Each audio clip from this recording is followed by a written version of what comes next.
Hi folks, I'm Joe Duffy, CEO of OffshoreInsiders.com. It's been a little while since I spoke to you, not because I don't love you, but in my 45 years, and yes, I know I look a lot younger, but the truth is I am 45 years old.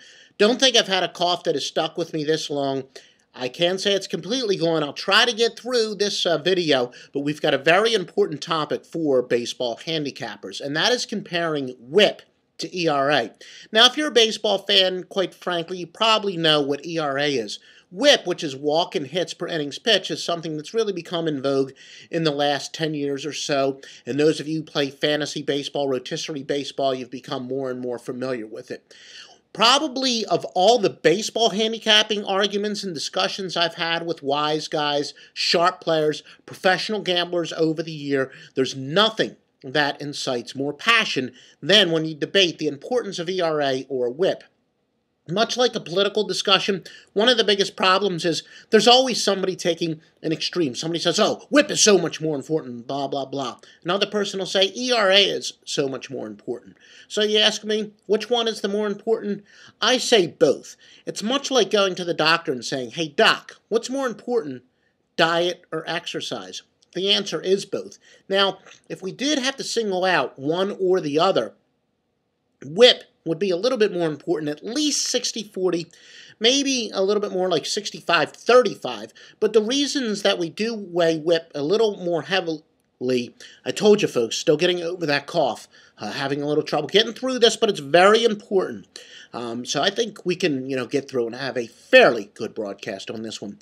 ERA benefits a little bit more from good fortune, where WHIP isn't quite as susceptible to the little ballpark dichotomies where a ballpark can change, say, a fly ball into a home run, or another ballpark, it can change a home run into a fly ball. But with WHIP, a walk is a walk in just about any ballpark. A line drive single is a line drive single in just about any ballpark. Now, I do realize in those examples I gave where a home run does turn into a fly ball or vice versa, that will affect WHIP, but not nearly as much as the ERA can vary from ballpark to ballpark. Another thing is sometimes ERA is a benefit of good fortune. We've looked it up. I actually thought that maybe Greg Maddux, a guy who's always been good at getting the ground ball, stranding runners, would be an example of a guy who probably had a WHIP that may not have been quite as good, but an ERA that is better. But the truth is, after looking at numbers, year in, year out, throughout the years, there is no pitcher who's been successful by making the art of stranding runners. So in other words, if a guy is a good pitcher, a successful pitcher, over the long term, is not going to have a bad WHIP. Now, another disadvantage of ERA is we don't like the way that Major League defines an earned run. For example, just to oversimplify, a pitcher could get the first two guys out, and then the third batter gets on an error, and then the pitcher could give up 9 runs after that, but baseball considers those unearned runs. So even when we take into account unearned runs, in reality, we take into account runs. We look at the ERA, and then we see if he's given up a disproportionate of unearned runs. But WHIP is something that takes that very much into account. Another thing that you have to realize, the odds makers are always one step ahead of the gambler, and especially the square player. The odds maker is more than aware that the public, even though the public is becoming more and more educated in every single sport, the Johnny-come-lately, the Johnny Bag of Donuts, or Joey Bag of Donuts, is going to be much more likely to look at ERA. So a pitcher who actually has a very good WHIP, but doesn't have quite as good of an ERA because of some bad fortune, the player with a good WHIP is going to be much more likely to sneak under the radar, and you're going to give good value on that. Now, I also know that some people who use the opponent's OPS, which is on-base percentage, plus slugging percentage, and now that is available for pitchers.